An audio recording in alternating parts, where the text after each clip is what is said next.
Hello and welcome to another episode of Sensational She-Geek live from Yancey Street. Today is Monday, October 11th, 2021, and this is episode 37A. We actually have a fairly decent-sized news segment planned for the beginning of this episode, and as such, I will kind of go over what we're going to be talking about now. It's going to be, well, one big rumor coming from one particular source. It's 3 rumors coming from one source that I'm going to discuss how these may be connected, or even the legitimacy of the source, and they are all MCU related. That's where we're going to start for the news. This morning we did have a new Eternals featurette, and they've been kind of drip feeding some mini trailers to us over the past few days, so we will be discussing that in preparation for the movie coming out in less than a month now. We also had some really big news about Saga, the unparalleled comic book that, if you're a comic fan and you're not aware of, you are definitely in the minority. And also, if you haven't read it, I would also say you're probably in the minority. We have some news about Saga. And then there is some Guardians of the Galaxy Christmas Special Rumors, as well as the official casting of Adam Warlock for Guardians of the Galaxy Volume 3. News about Jon Kent joining the queer community, and then I will actually mention briefly House of the Dragon, because that was a trailer that dropped last week, and I did not mention at all, but I kind of meant to, and I actually only got around to watching it today, so we're talking about it today on the podcast. That'll be the news segment. I'm really excited for all of those things. And then we will move on to the new Comic Book Day pull list. Comic books that are going to be coming out October 12th and 13th. That is Tuesday for DC Comics and Wednesday for everything else, because DC just had to be different. There's a good number of stuff that we're going to be discussing on this week's comic book pull list. And just as I haven't mentioned this in a while, so I'll do it again. When I talk about pull lists and pick lists and things like that, I am in no way, shape, or form covering anywhere near the entirety of things that are coming out in comics and are good in comics. I just don't have time to personally read all comics that are good. It's just not... I like Moonshine. Moonshine is a great comic. I'm not reading it, my husband's reading it, and he just goes completely berserk over every issue because it's fantastic. I just don't have time to add it into my schedule of things that I already read, so there is a lot of stuff like that. So if you are listening to me going over these weekly pull lists and pick lists and are just like, I don't understand why people like these comics, if that's where you're coming from, do not fret. There is literally a world of comics out there that is I don't even cover because there's just not the time. It's just not realistic. So definitely, if you don't find anything interesting that I talk about, but you still want to read comics or find something new, definitely check out a local comic book shop anywhere that you can find one, because they will be super happy to help you find things that are up your alley. But the pull list this week, it is covering some really cool stuff. One thing that is actually Eternals kind of movie related, a new Batman Black Label series, new indie #1, a few final issues of things, so some really cool stuff. And then we're going to wrap up the episode by talking Doom Patrol, Season 3, Episode 5, which was titled DaDa Patrol. I probably will not be going super in-depth with this episode, because to be completely honest, I felt like you could wrap up a lot of what was going on in just a few sentences.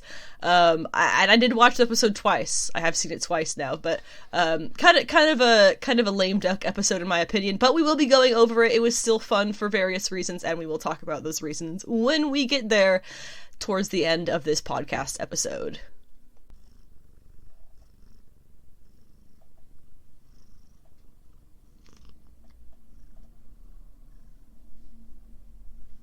I don't know if you can hear that, but that was a brief purr interlude brought to you by my cat, Lucifer Sabrina, also known as Lucy, Lulu, Lululemon, or little butt nug that fell out of somebody's butt.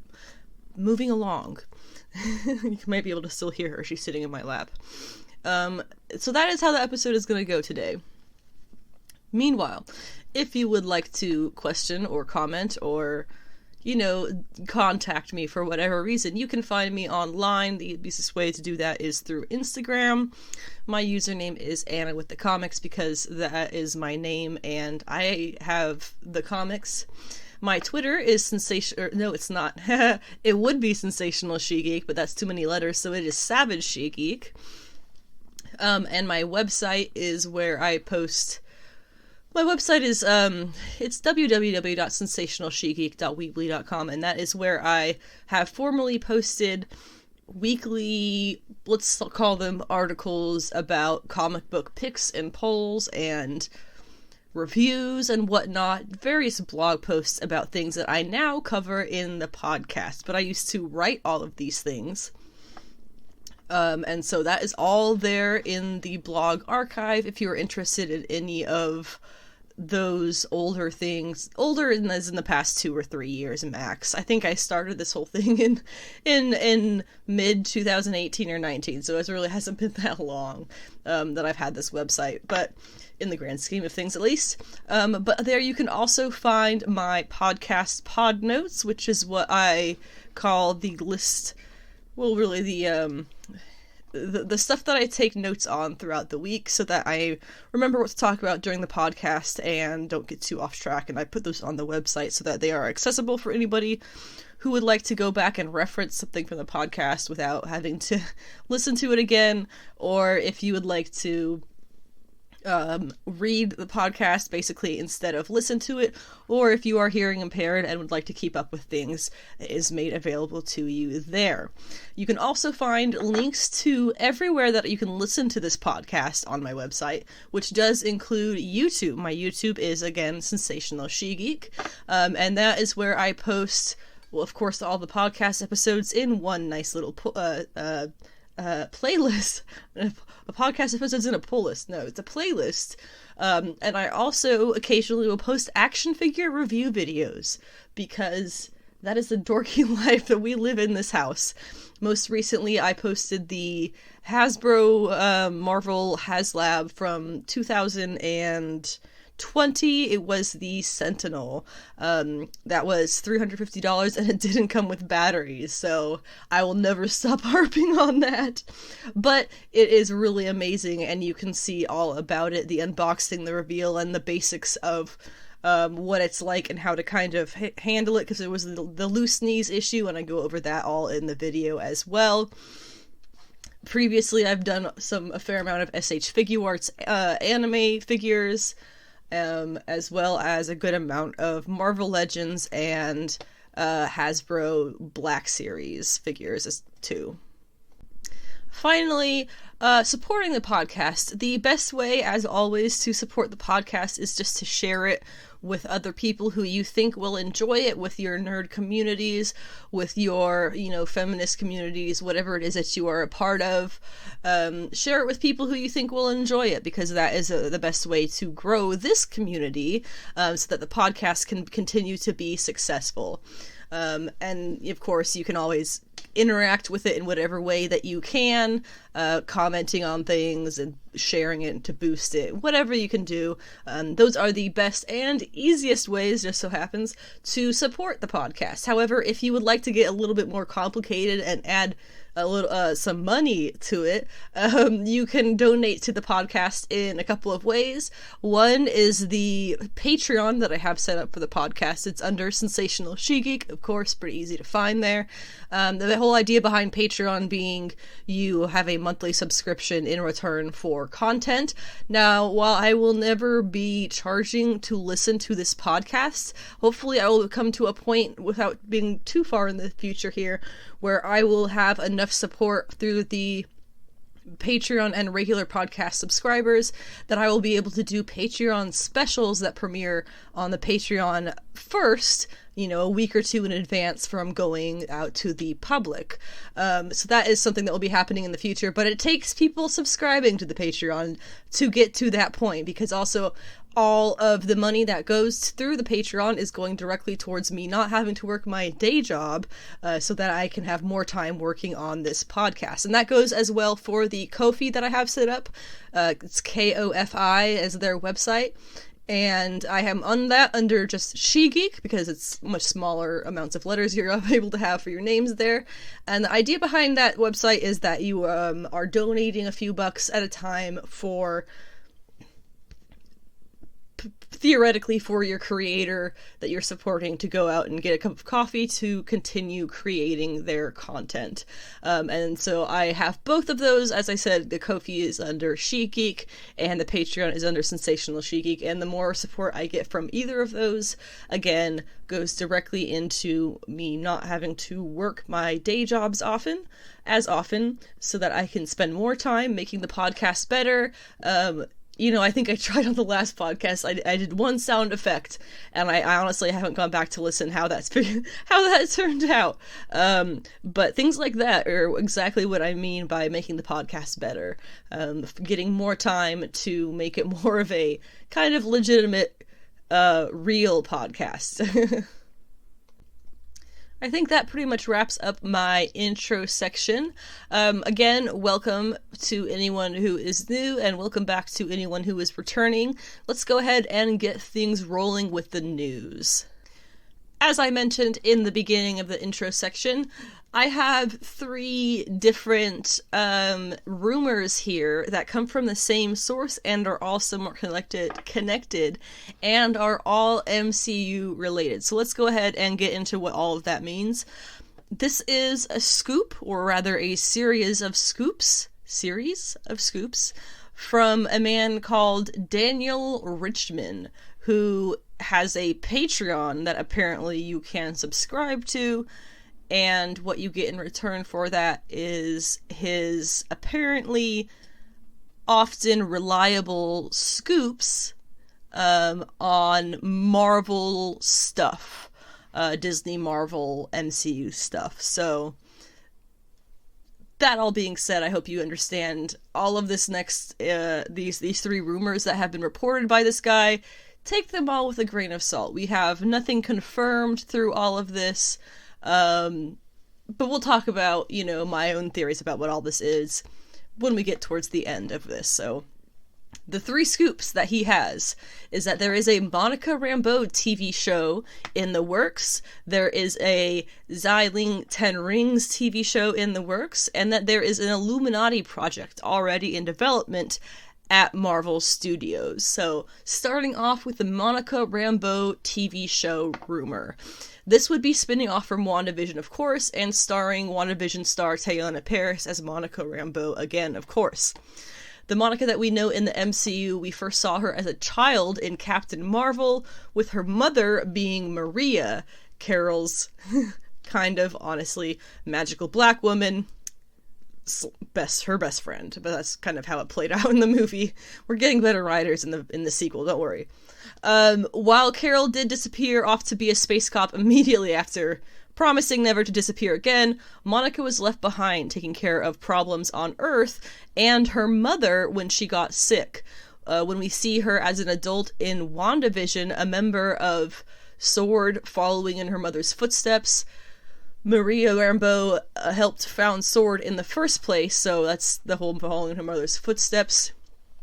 And after her experience with Carol and the Kree and the Skrulls when she was a child.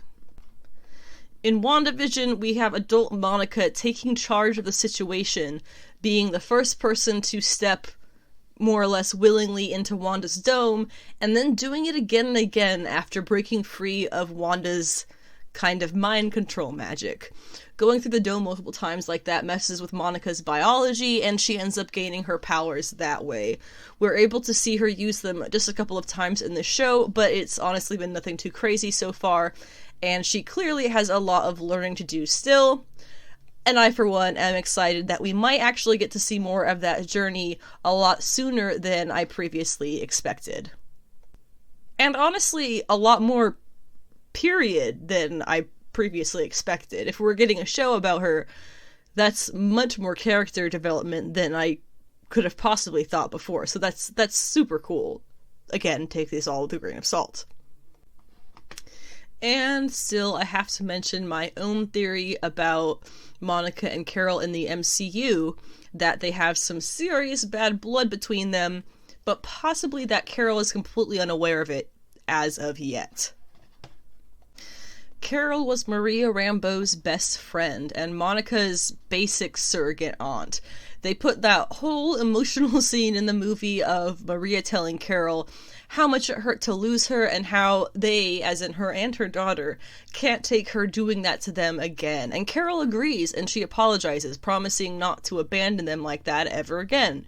But then what happens? The movie ends and she goes back out into space for close to 30 years, if my count is correct. And the next time that she's on Earth again is when she has been summoned by Nick Fury's beeper post-Infinity War, and she arrives finally at Earth at the start of Endgame. 30 years after last leaving Earth. In that time, Monica has grown, yes, but Maria has also gotten sick, and Monica was snapped from her hospital bedside. When Monica returns 5 years later, her mother has already died, and Monica wasn't able to be there by her side through any means. While Carol did return in the start of those 5 years, we know from Endgame that she spends most of that time, if not all of it, in space being a space cop.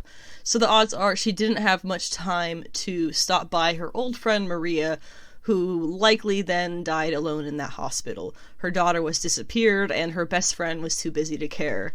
This is all just my theory, sure, but it leaves so much room for her and Monica to hash their shit out, and would explain a lot of Monica's stiffness when Carol is mentioned just a couple of times in WandaVision, which is 100% real, and you can go back and see that and watch that yourself.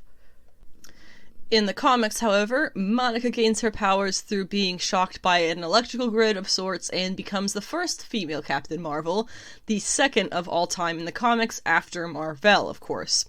Other names that she's taken through the years include Pulsar, Spectrum, and Photon, which are the main ones. Bets are, I think bets are still out on which name she's going to take in the MCU. Currently she is Spectrum in the Marvel Universe, but her mother's, I believe it was her mother's call sign in the Air Force was Photon, I believe, and so some people were theorizing possibly that is how she will be, kind of like honoring her mother by using that name. However, in WandaVision, when she does gain her powers, it does seem pretty clear that they were kind of pushing us towards Spectrum because of the way they were showing her powers as viewing the whole spectrum of energy and light. So just things to think about.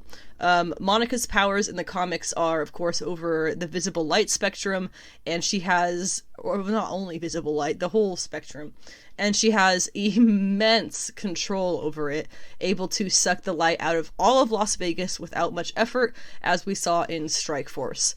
Speaking of teams, aside from Strike Force, she has been an Avenger and a leader of that team, a Mighty Avenger, a Marvel Diva, a member of S.W.O.R.D., the Ultimates, Next Wave, and before gaining any of her powers, the New Orleans Harbor Patrol.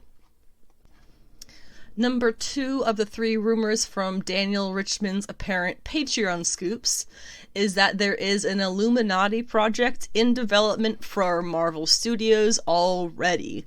The traditional members of the comic Illuminati includes Tony Stark, Iron Man, Steve Rogers, Captain America, that is until they go against his advice and then wipe his memory of it and their group existing, T'Challa's Black Panther, Namor's Submariner, Blackhacker, Boltagon's Black Bolt.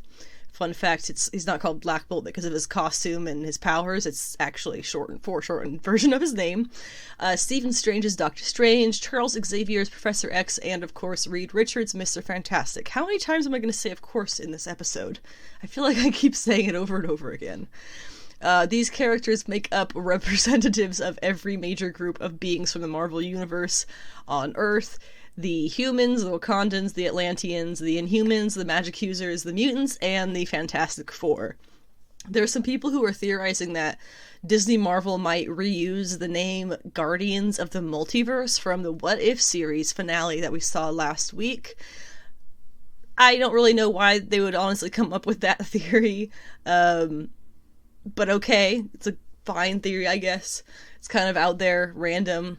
The Illuminati are also notably the ones who send the Hulk off of Earth for the protection of humanity, and accidentally initiate, eventually, World War Hulk, which I only mention because we're going to be meeting a new Hulk soon, and it would be just like them to make her go through some bullshit like that. But honestly, that would not happen if it was a female Illuminati, which I'll get to in a second.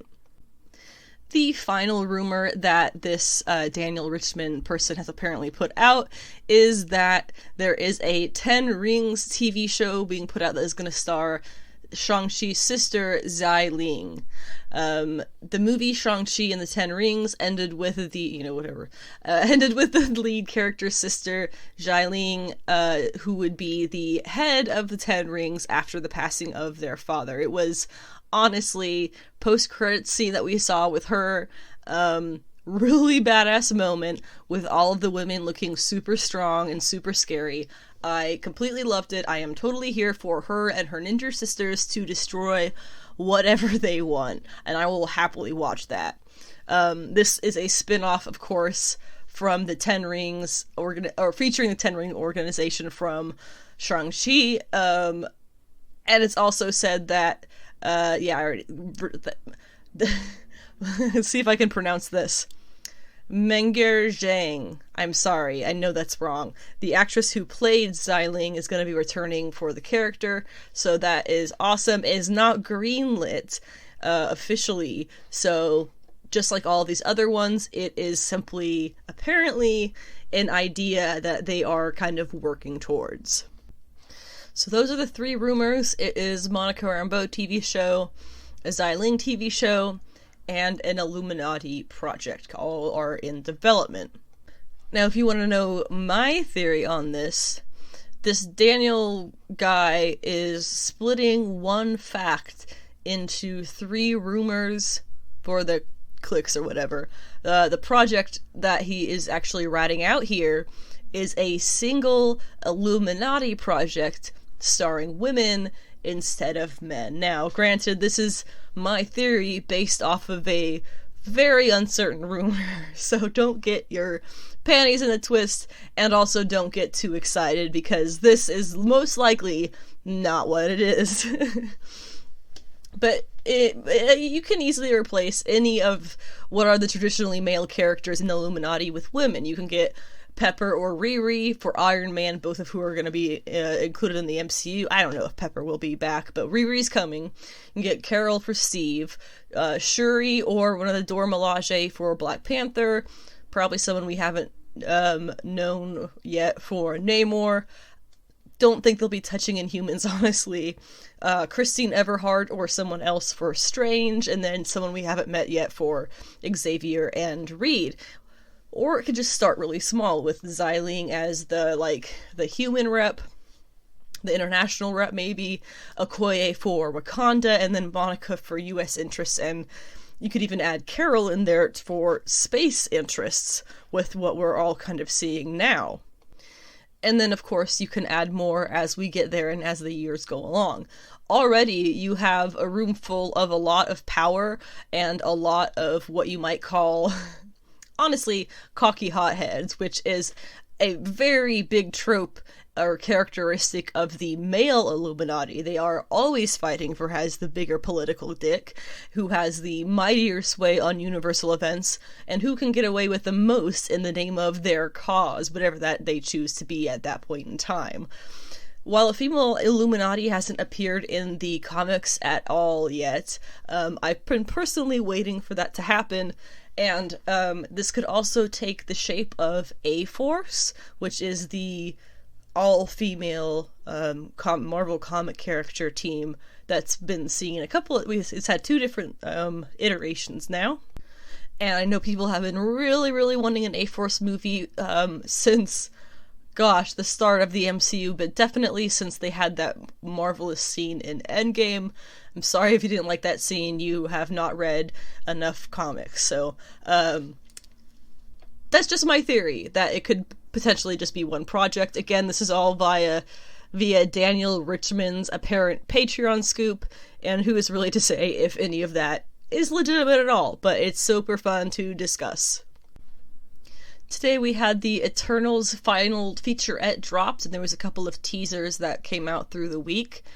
It's not a whole lot of stuff that we didn't already know, but I'm just gonna kind of go over what they said that was new, and just a brief overview once again of the characters, because there are 10 new characters here, and a lot of the standard MCU viewing audience is completely unfamiliar with any of them and their history, so they're going in blind, so I will be going over that, all of them at this point. So, this featurette also comes along with a quote from director Chloe Zhao, who says that the Eternals movie is standing completely alone from the MCU ongoing multiverse storylines, but what happens in the movie will have huge implications on the future, she says. So, kind of like the Guardians of the Galaxy holiday special, which we'll get to in a minute. The Eternals were apparently instructed to only get involved in issues on Earth if deviants were involved, which, I guess that kind of shows us that they're not going to be going with the idea that Thanos is a deviant at all, so they're not going to make that connection. That's kind of disappointing, not going to lie, but whatever, they're granted their own creative devices. There is a lot of talk about how, from the actors and things, about how this is a global movie in the sense that the characters are global. You're going to be seeing a lot of superheroes who look different from any other superheroes that we've seen on the big screen ever.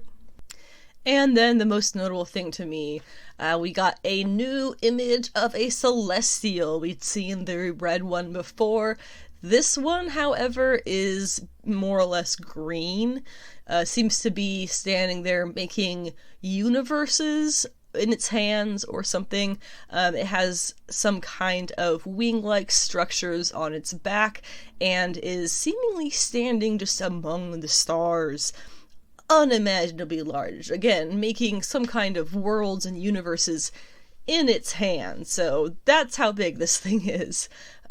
Based on my comic knowledge, they do obviously look like Celestials from the comics, but they have that definite MCU stylization to them, so I don't think that's going to be too hard for comic readers to make the connection of, or for MCU readers to make the connection of if they move forward to comics.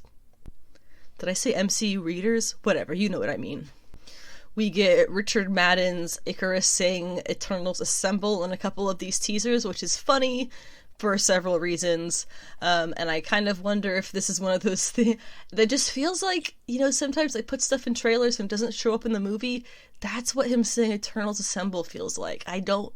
I'll be surprised if we hear that in the movie. I honestly think that was just something that they put in the trailer. We'll see. I just get that vibe from it. And the characters, we're going to go over them very quickly here. I think I have all of the actors listed here as well. So one of the things that kind of made me think of this is Gemma Chan, who plays Cersei, was talking in one of the featurette about the 10 characters. She said that there are 5 who are thinkers and there are 5 who are strong fighters. So I figured that was a pretty easy way to go through and list the names. The 5 who are thinkers, of course, you have Cersei, who's played by Gemma Chan. She's kind of like a mothering figure in the group. Phastos is played by Brian Tyree Henry. He is a builder. Druig is played by Barry, something Irish last name. It's got a G and an H in it. I don't know. God, I don't know. But he has mind control powers. And then you have Sprite, who is played by Leah McHugh, who is an eternal child, as in eternally a child. But what would you say her powers are? I'm honestly not sure. That was really poorly planned on my part. She's eternally a child. That's all I got. So Ajak is played by Salma Hayek in the movie. Ajak is traditionally a male character in the comics and is more or less the leader traditionally as well of the Eternals. And Ajak is, as we have kind of develop the character into the movie version a little bit for the comics, Ajax is basically a priestess. Icarus is played by Richard Madden.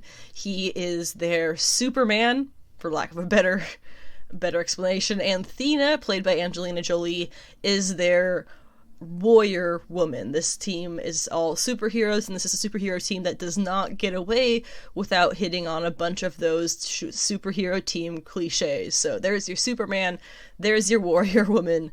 Gilgamesh is played by Don Lee. I believe he is a builder as well. I'm not 100% sure. Makari is played by Lauren Ridloff, and she is their speedster. That is another trope. But she is deaf and mute, apparently, as revealed in the recent Eternal Celestia comic, due to priestess things. Talking to gods or trying to talk to gods, and by gods I mean celestials.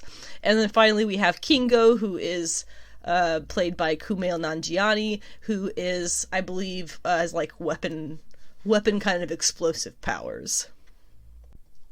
So those are the characters that we are going to be mainly focusing on for the Eternals movie.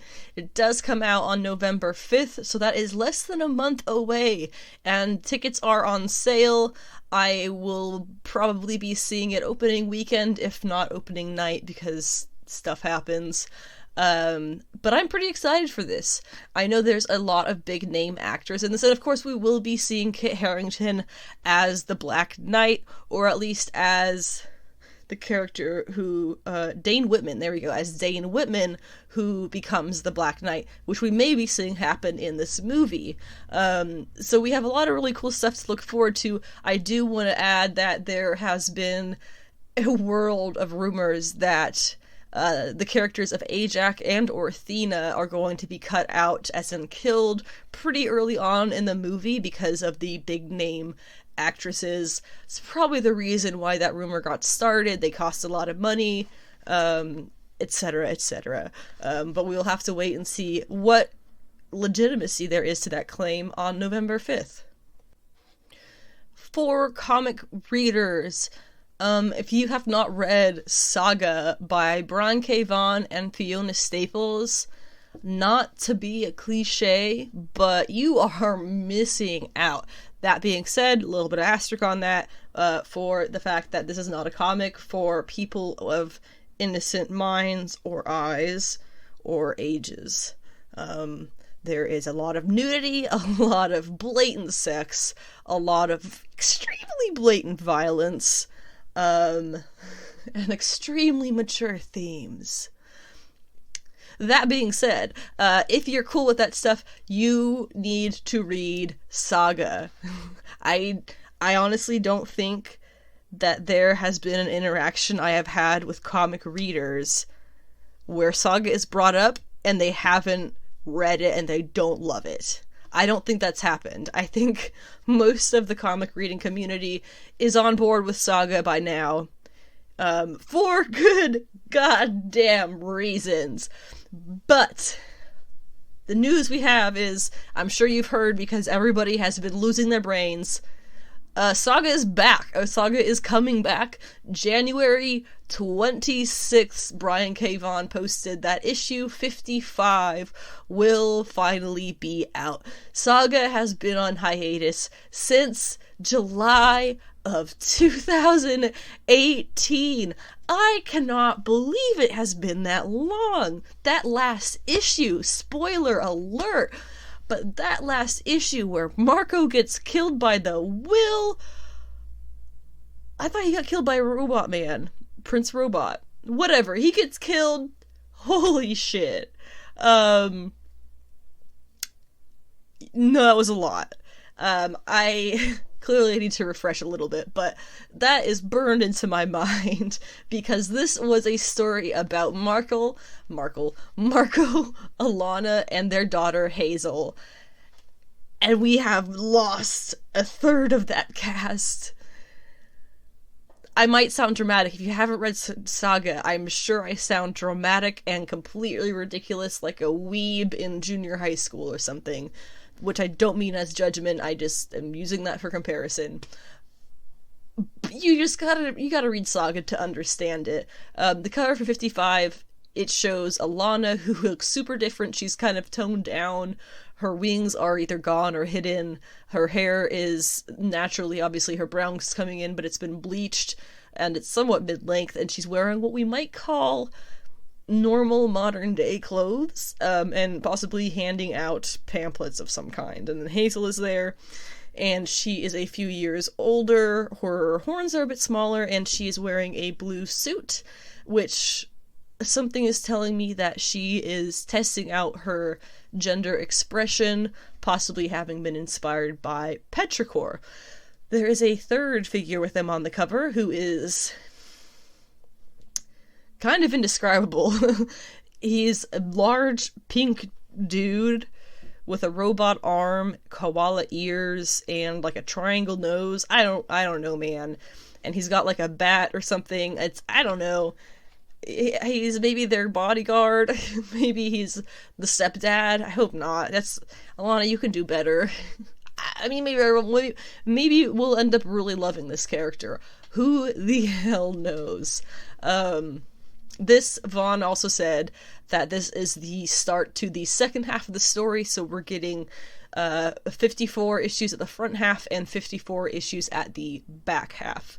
There is a quote from this press release. It says, I can't thank readers and retailers enough for their patience. I think our next 54 issues will be even more shocking, strange, and spectacular than the first 54, so we can't wait to be back on the shelves at your local comic book shop soon. Fiona Staples admitted that she has really missed connecting with the comic book readers and is excited to return to Hazel's world. There's a quote from her here saying, "The next arc is already going places I never imagined, and I'm so grateful that we're able to keep doing this." If you need anything else to convince you to read Saga, the story is commonly characterized as an epic space fantasy opera, comparable with the Star Wars universe, but far more raw.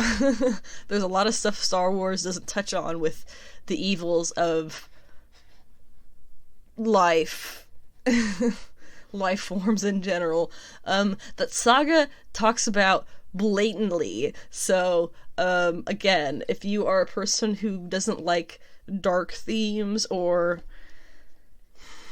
genitalia in your comics, maybe don't read Saga, but get your friends to read Saga because they're gonna love it. Next up, we have Guardians of the Galaxy Christmas Special Rumors, part 1 of 2 of the James Gunn rumors this week. There was a tweet by James Gunn teasing basically the greatest hero of the MCU that will be introduced in the Christmas special for Guardians of the Galaxy. People seem to be thinking that he's talking about Adam Warlock, but the quote itself, if you read it, it is, in my incredibly subjective and admittedly often odd opinion, will be introducing one of the greatest MCU characters of all time. So, while I understand why people think that he's talking about Adam Warlock, I think he's talking about Santa Claus. Gunn is not the type of creator who would tweet something like that seriously, in my opinion, or ever even claim to name one single greatest hero, unless it was obviously some kind of joke.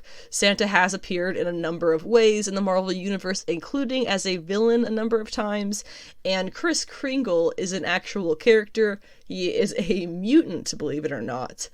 The Christmas special, what we know about it otherwise is that it is going to be running under 40 minutes, but it's going to be starring Star-Lord, Drax the Destroyer, Mantis, Nebula, Groot, and Rocket Raccoon for a story that will take place after their time with Thor, but before the search for Gamora that is apparently going to be happening in the third movie.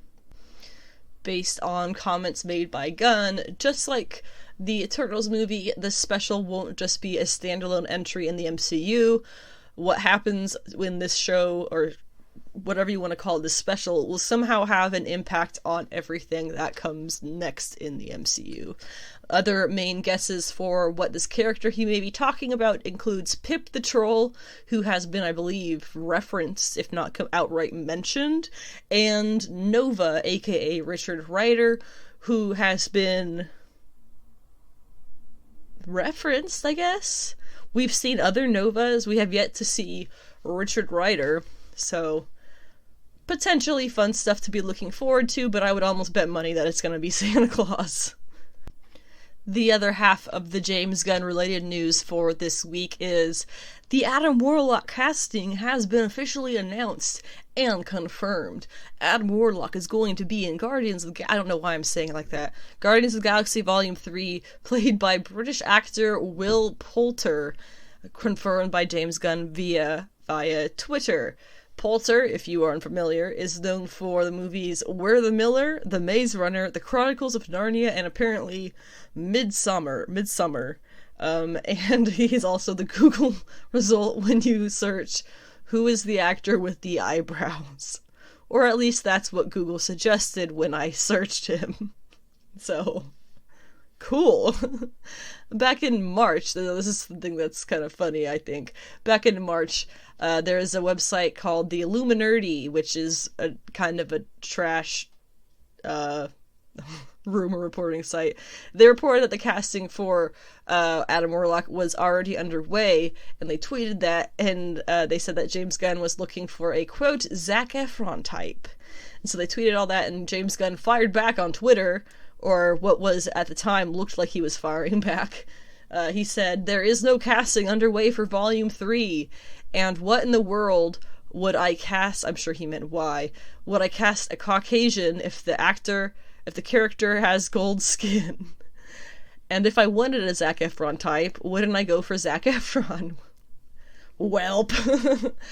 Here we are with Gunn now revealing Adam Warlock will be played by a Caucasian British Zac Efron type. So exactly what they thought. Illuminati was right this time. And I guess Gunn was trying to make himself look woke there with the why would I cast a Caucasian actor for a gold skinned character? Was he trying to sound woke? Because he did that. So just kind of falls right through the bottom there, doesn't it? And Twitter, of course, has been already aflame with jokes. This was announced earlier today, and has already been completely overflowing with jokes made, making funny with his famously dorky and awkward teen-looking face, Will Poulter, which is, on one hand kind of fair game, because you know it is always 10 times worse for women. But while my husband is furious about this casting, and I'm gonna let him have that one, I do think that Poulter is gonna surprise everybody. Remember Chris Pratt? That's all I should have to say, because that was a pretty big 180. And now, honestly, where he's moved on to now is also quite the change. But physically is what we're talking about here. And physically, he made everybody believe that he was Star-Lord. So let's see if Will Poulter can make people believe that he is Adam Warlock. Over at DC, we do have a bit of news here, confirmed today by DC Comics official pages and also the creators involved. Jon Kent, son of Clark and Lana Kent. Lana? Lois. Why did I say Lana? I had to stop and think for a second. I confused myself. Clark and Lois. There we go. He is bisexual. Yay! Be gay, do crime. This is the same Jon Kent who did recently, I guess, get back from spending time with the Legion of Superheroes in the future. And he returned older than the age he was, which was the same age as Damian Wayne, which is the one thing that I'm I wish they were the same age, because Super Sons was awesome. But now he's so much older than him, it'd be kind of weird if they hung out like that. I don't know, maybe we'll see something happen that'll fix that. But Jon Kent has been confirmed as bisexual. From a quote from Variety I have here, says, Jon Kent, currently known as the Superman of Earth, will come out in the November 9th issue of Superman, Son of Kal-El #5, which is written by Tom Taylor, with art by John Timms, when he starts a romantic relationship with reporter Jay Nakamura, indicating the Kryptonian apple does not fall far from the tree. It's my best news reporter voice. There is also a quote from Tom Taylor here, saying, I've always said everyone needs heroes, and everyone deserves to see themselves in their heroes, and I'm very grateful for DC and Warner Brothers sharing that idea. Superman's symbol has always stood for hope, for truth, and for justice. Today, that symbol represents something more. Today, more people can see themselves in the most powerful superhero in comics. And this, of course, you have to mention that back in August, they also published an issue where Tim Drake, this was, oh gosh, I believe it was Batman Urban Legends. Tim Drake, which he was Robin, now he is, I believe, Red Robin. Robin being one of the many Batman sidekicks. He came out as bisexual as well. Other characters who are queer in DC Comics include Batwoman, Harley Quinn, Poison Ivy, of course, Alan Scott, who is the first Green Lantern, Iceman, who is from Marvel, America Chavez, also from Marvel, and from Marvel again, Northstar, who was very notably one of the first openly gay comic book characters when he came out in 1992, after the comic book authority finally allowed you to be gay in comics, because, believe it or not, that was illegal at one point in time. What a world we live in, right? And also, something I kind of wanted to mention here, just because I was talking to my husband about it and he mentioned this, Brian Michael Bendis, on a podcast interview recently, said that the relationship Jon Kent had with the, fill in the blank, the name of the superhero girl from the Legion of Superheroes, in the future, wasn't so much romantic as it was platonic. I don't really think that makes sense, but okay. But that, if you're looking for signs of him being gay in the past or whatever, liking dudes, maybe you can go with that. And that was him hinting at that, possibly. I don't know. I'm just saying things, dude. Look up the news for yourself. So really, I'm super happy that we're able to have characters like this being openly gay and whatnot in comics, because there was a time where we couldn't do that. So this is huge leaps and strides, and us being the current Superman of Earth, who knows if that will stick, but no doubt they will be able to make his queerness stick. And that leaves us with House of the Dragon. The Game of Thrones prequel TV series did have a trailer drop last week. The first trailer, which is really the first major look we've had at it, because they were kind of trying to do it quietly because of the whole failure and massive everybody. I don't think anybody liked the end of Game of Thrones. I don't think anybody did. I would be very surprised to find people who genuinely enjoyed the last, let's say, 3 episodes of Game of Thrones. Genuinely thought that was the best possible way it could have ended for the fans to enjoy. There's no way. I know people date each other and pretend to be horses, and that's how they get off, but there's no way anybody likes the end of Game of Thrones. So I think they kind of been hush-hush about House of the Dragon for a while, letting people maybe hopefully forget that, but the North remembers. And by the North, I mean idiots like me on the internet. But what's actually truly funny, if I can just sidebar for a second, what's truly funny about the whole Game of Thrones finale debacle is how far it crossed into other cultures. You had like, Game of Thrones was a global phenomenon. I don't think you can say that's not true. It was something we hadn't had. And it hit people in their bone. I don't know. It's stretched such a large swath of people on the world, and the fact that pretty much, as far as I've seen, literally everybody feels the same way about that ending. That's impressive. I gotta say, one, impressively bad. You gotta really, really mess up to make the entire viewing audience of the world agree that you messed up. And also it's just impressive in that, like, we as a culture came together to kind of agree on one thing, period, and that's congratulations to us, I guess. But, I never talked about this trailer for House of the Dragon, because I'm honestly not sure if I'm going to be watching it. I will probably be watching the first few episodes at the very least. It will depend on the first few episodes, if not the first episode, I suppose.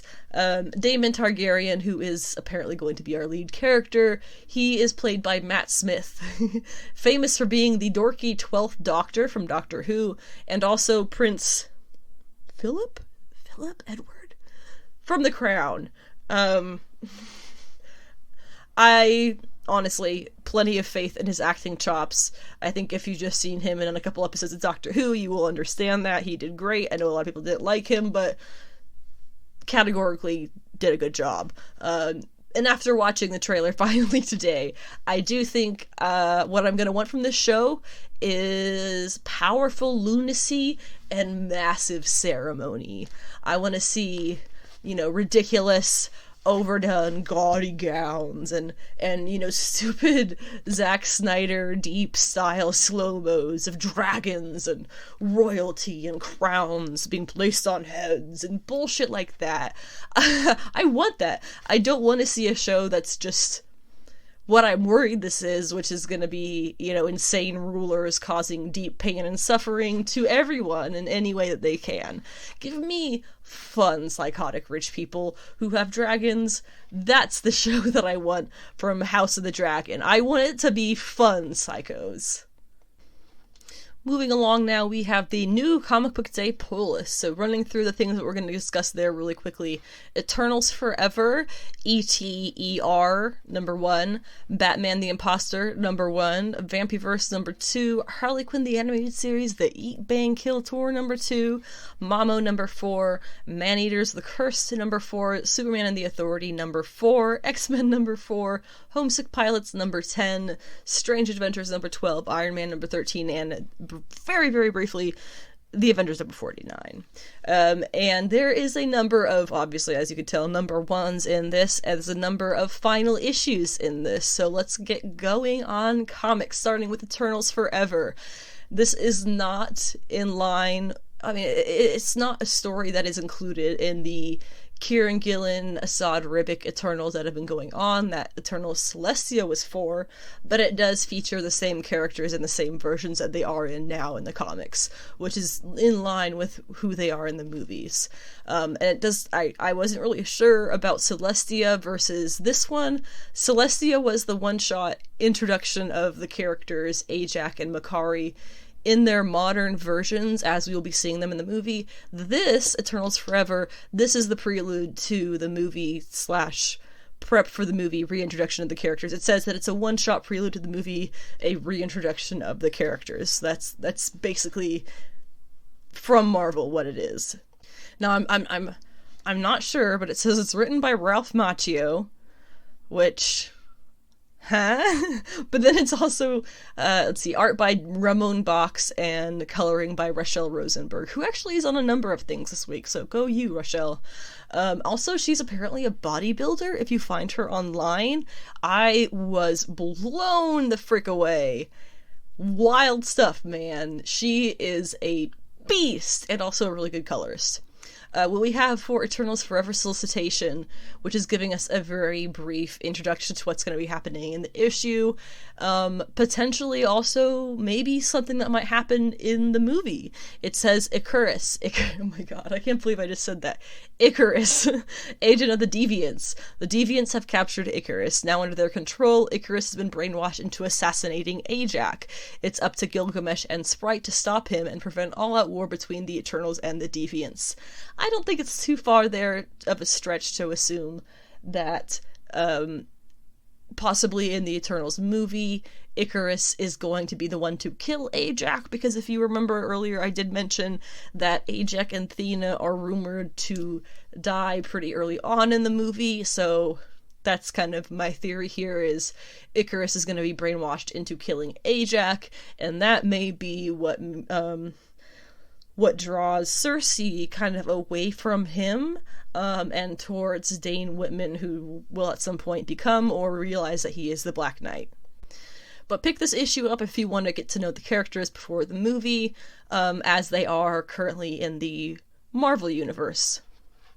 ETER #1 is a one-shot of 2 stories by writers Dan Panosian, who I'm a pretty big fan of, and Jeff McComsey, with artists Javier Pulido and Sean Crystal. This one seems pretty funny. I gotta read you the whole solicitation for it. Intergalactic virus liquefy one of your heads? Feeling a bit off ever since you drove through that black hole? Then visit ETER, the galaxy's leading medical facility. This interplanetary crew of doctors, nurses, paramedics, and technicians is uniquely qualified to cure what ails you. There's no planet too far, no asteroid too small, no patient too, well, alien, and they accept most forms of insurance. This supersized debut special includes 2 stories of medical madness that are out of this world. Again, this is a one-shot, 2-shot, I guess, technically. I will definitely be picking this up because it sounds freaky weird, and I love that.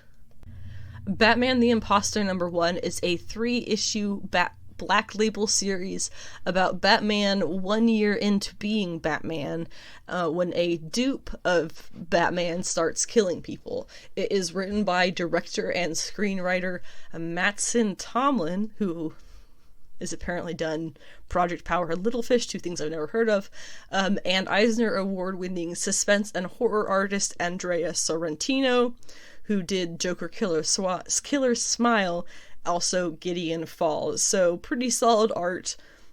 Not a clue what Mattson Tomlin's like, but what it says briefly here: there's a second Batman haunting Gotham's rooftops and alleys, and this one has no qualms about murdering criminals live and on tape. With the entire might of the Gotham City Police Department and Gotham's rich and powerful coming down on his head, Batman must find the imposter and somehow clear his name. But how can you prove your innocence from behind a mask? It's a cool concept. It's taking advantage of one of the things that I don't think anybody's really taking advantage of, the anonymity of Batman. You know what I meant. Vampyverse has been a fun series already with just 1 issue out. This week we're getting the 2nd issue, starring again a multiverse of vampirellas, and they are all being hunted by Bloodwing, who is themselves a vampirella. This is by Tom Sniegoski with Jeanine Atchison, and Daniel Main on art. There is a super sick cyberpunk cover by one of my favorite cover artists, Megan Hetrick. At the very least, Google it, because it is a stunner. Truly a stunner. If you want to know a bit about it, here's a solicit. It says, the mysterious and deadly Bloodwing is killing all the vampirellas throughout the fabric of reality, but who is he and why is he doing this? Now, sidebar, I don't know why it's saying he. We've already found out this is Vampirella, so I don't know. Maybe it's a male Vampirella? It's up to Vampirella to learn the secrets of Bloodwing and stop him. Thanks to the Book of Prophecy, in a very unexpected way, Vampirella embarks on her most mind-bending adventure yet, traveling the various threads of the fabric to rally threads of the fabric to rally the vampirellas of the multiple realities to join her in stopping the extermination of herself. But first, an apocalyptic world transformed by a chaos plague. Will the vampirella of this ravaged world heed our vampirella's warning, or will she too fall to the savagery of Bloodwing? I wanted to read all of that because it gives you a very, very solid idea of what to expect in this series, and it does follow through in a good way. Harley Quinn, the Eat, Bang, Kill Tour #2. There is a super cute Babstar Sirens cover, so I definitely recommend checking that out. This is by T. Franklin with Max Sarin on art. It is based on the first issue, and now I know that it's coming digital first, so it is out digitally, but I'm just sticking with print, so excuse me while I am on only issue 2 here. The first issue was really cute in that Max Sarin seems to be able to capture, of course, the characters really, really well, but also the characterization of them, T. Franklin, particularly with Commissioner Gordon, seems to be taking him in a certain direction that kind of picked up in the show, and definitely seems to be continuing here in the series, the comic series, of him just kind of slowly losing his sanity, kind of in a bit more serious way. So that's probably something we're going to keep seeing as this goes on. And it says, on the road to romance, aka an ataxia, I don't know what ataxia is, ataxia-filled Thelma and Louise-style road trip. Harley and Ivy head to Catwoman's to ask for a massive favor. Hey, Selina's a natural-born cat-sitter. Meanwhile, Commissioner Gordon, on the hunt for the Chaos Queen herself, crosses a line he might not be able to come back from. Mama #4 of 5 comes out this week. This is from, I believe, Scout Comics, and has been it's a complete delight. It is full of it is just cover to cover Studio Ghibli vibes, with a little bit of Terry Pratchett Discworld in there as well. The character of Mamo is the deceased witch whose granddaughter whose name is Orla, has come to this village to help Anne track down her ghost, and kind of fix the whole situation of Mamo haunting things. And there's all kinds of tension rising throughout the spiritual community in this world. Again, think Studio Ghibli vibes, Discworld vibes. Magic is just kind of a thing. It's normal. And it looks like, based on the solicitation for this book, in discovering whatever the secret that Mamo died with, Orla is going to have to decide if her fate leads her away from this town, which she does not want to be in, or if she should stay there. Which I think is also a really great coming-of-age story. And of course she's a witch herself as well, so you get a lot of really cool, hedge witch tidbits in this. Maneater's The Curse comes from one of my absolute favorite, if not the greatest, comic creative team to ever create comics, and I am not exaggerating. This issue is called Blood Magic, where Maud and Bert are following clues that are going to lead them to the root cavity of the old tree and into the underground labyrinth beyond the island. It says Bert is annoying and Maud is brave, but then again, the comic is written from her perspective. I mean, come on, that shit's funny! Smart funny. Maneater's The Cursed is written by the same team that did the original Maneater series, which was 12 issues, as well as Spy Island, which was 4 issues, and remains one of my absolute top, probably 5 favorite miniseries of all time.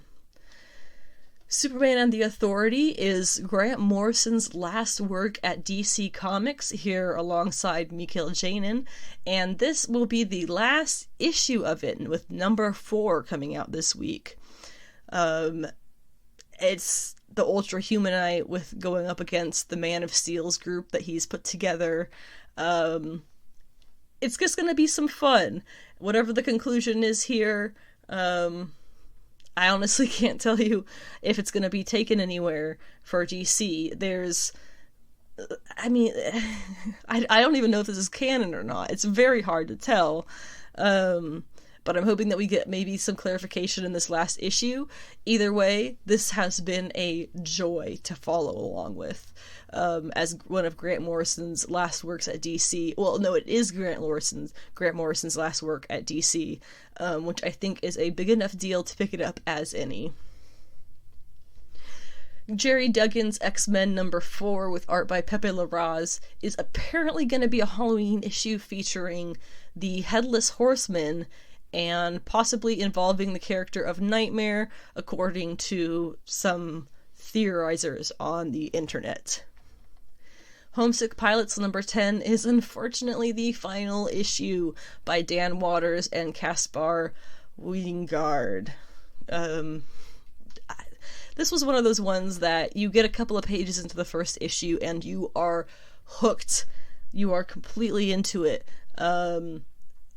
Every issue has been great. I have not been disappointed by a single one.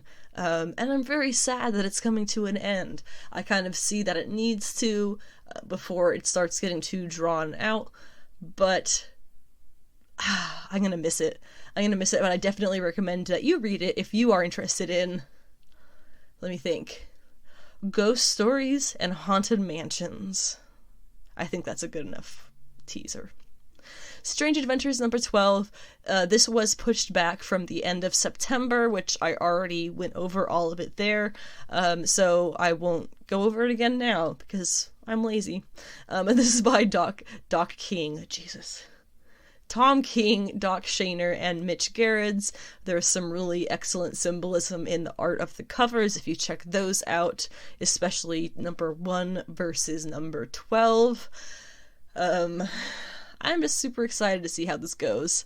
To see who was right, whose theories were right.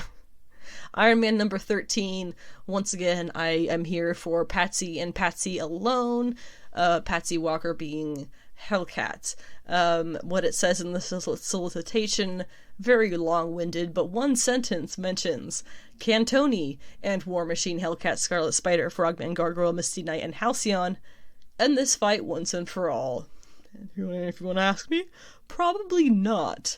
It doesn't look like these characters, or at least these side characters, are going to be in the next few issues, which means I will also not be reading the next few issues.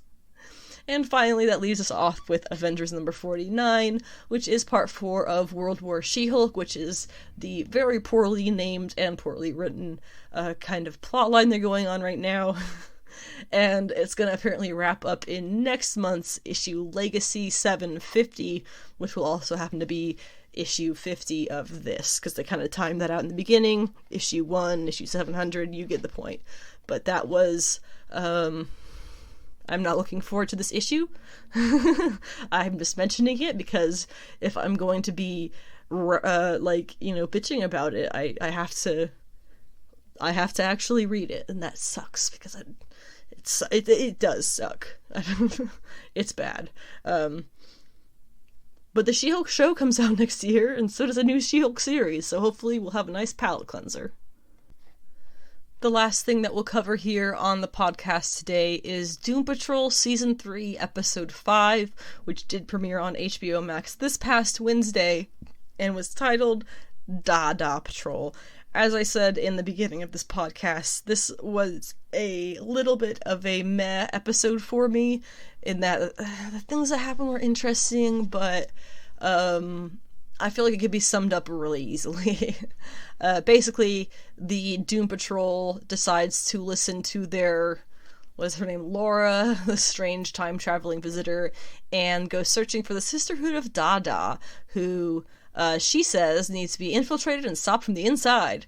Unsurprisingly, it does not go as easily as she kind of promises, and the entire group gets your strange psychic tests going on with both familiar and unfamiliar faces, and they all end up pretty much miserable by the end of it. The episode does start with with My Chemical Romance's song The Kids From Yesterday, which is pretty funny for a number of reasons, mainly because the lead singer Gerard Way did spend a good while writing Doom Patrol for DC's Young Animal imprint just a few years ago, so it was a nice little shout out for them to do there.